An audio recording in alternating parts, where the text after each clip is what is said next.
How's it going? I thought I'd put together another one of these flies on YouTube here. Put it in the beginner shoes. This is a sooty olive wet fly slightly. I had a few different techniques put into the fly here, so I thought I would do a video on this one. So the hook and the vise is a Camazon B175 size 12. The thread I'm going to use this time because I want a red head on the fly is 70 denier UTC red. So we'll get the thread started. Okay, take the thread back to about the barb. So now it's hang, it's just in front of the barb or just at the barb. Now I'm going to use a nice hot orange or natural if you want. I just like hot orange in this pattern. Tippets, I grab them by the end, slide in for as many fibres as I want, not too many. This is size 12, you don't want too many fibres. And this stops them all sort of coming apart. The tail, I want the length of the body. So I measure that with one hand and transfer it over, pinch and loop. Not too tight with the first one to disturb the tail fibres. Put in 2 loose wraps. See what the tail's looking like for length. I want it about the length of the body. That looks about right to me. Now before I continue up, I'm going to take off the excess here at the front because I don't want any material here at the front. I want to leave that space relatively free of thread, and it's just good for people starting out to have a point where you don't encroach upon it. Just once you get used to it, you can tie away, but at the start it's good to have a wee spot to put your head and your wings and all on, not to get too crowded. Now the next part of this fly would be either gold or copper wire, whichever you have, or oval silver, whichever you have at hand. I have wire here and I like the gold on this one. You could put even a hot orange, works great on this too as a rib. Either glow bright frost or hot orange wire. It's also very good. So catch it on your rib on the far side, this gold wire, and just the last turn I'm going to hold the tail just to keep everything in line. So the body on this one is silver, and this is in a sooty olive colour. It's just a little bit darker than your standard olive. A wee bit more of a dark brown colour mixed in with olive would get you a very close approximation of the colour. So with silver, you just get that on and keep it twisting in the same direction the whole time, and it should adhere to the thread. Get 2 turns on and then tighten, and then if it starts separating again, just give it another little tighten. If it wants to come away from the thread, you can turn it again, always continuously turning in the same direction. Now I'm used to it, so that's exactly the right amount of silver. If you had a little bit less at this point, you could always preen it off and get rid of it, or if you needed some more, you can add some more on, but I just got lucky there. So the next thing to go is the rib. No palmer body on this fly, so as many or as little as you want. The book says 4 to 5 turns. It's not really that important. This is just more or less to give the fly some bit of flash, a glare, and keep it together, bit of strength. So I wire and bend the wire away. I tend not to use the scissors. Now you have a choice now here. You can either put the mallard wing in now and then put the front hackle, but most of the time people don't do that. Most of the time people put the hackle and then the mallard, which is the way I'm going to do it now, but there's nothing stopping you from putting the wing on now and then the mallard in front, and it's more popular here in Ireland done that way, but more people tie it in this fashion with putting the head hackle on first. So that's what I'm going to do just to demonstrate. There's many hackles that can go on the sooty olive. You can put an olive hackle or sooty olive hen hackle on if you want. There's lots, as I say, different variations of the throat hackle you can put on. The one I'm going to put on is a natural brown hen neck.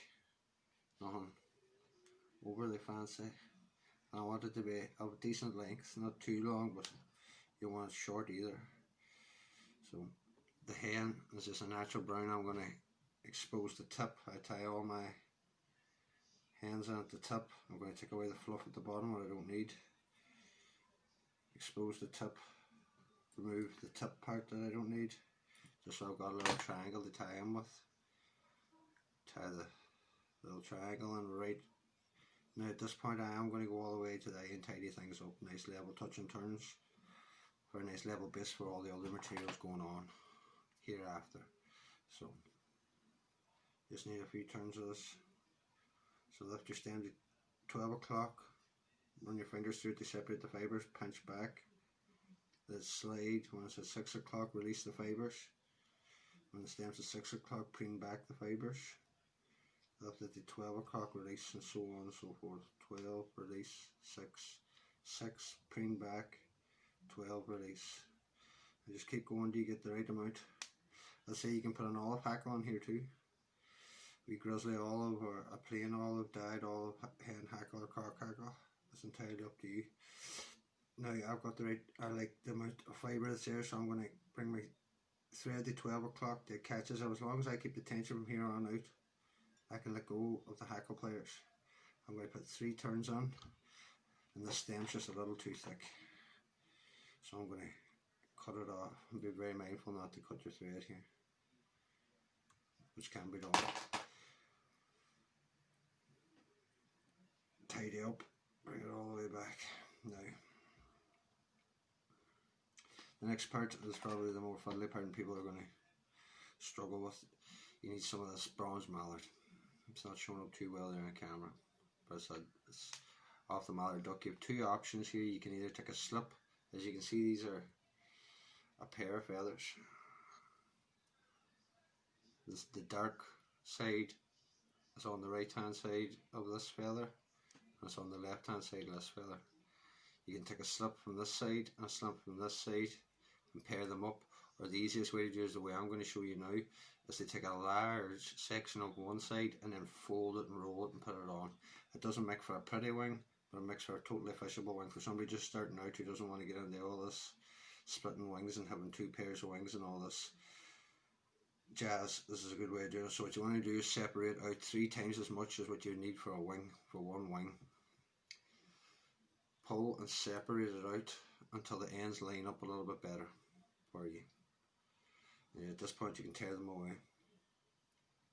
Now when you've got this, what you want to do is fold the outside edges and towards the middle. It's a little bit fiddly to show you, but what I am doing now is folding the 2 outside edges and towards the middle. And then I'm going to place this on top, so I folded the outside to the centre, and then I went to the bottom edge and I folded that to the centre, and that's what's left. Now you've got the 2 pieces. I'm going to lay these now with the flat area on top of the hackle and fold them over. The length is controlled by how you place them, and I'll show you how long I would like it. This mightn't be exactly right and I might have to adjust. So what you want to do now is a pinch and loop. So slide the thread into the meat of your fingers and then slide it back through the meat of your fingers and then slowly tighten down. Come back up for a second one. You need 2 to secure it, and then you're going to have a look at the wing. See what it's like.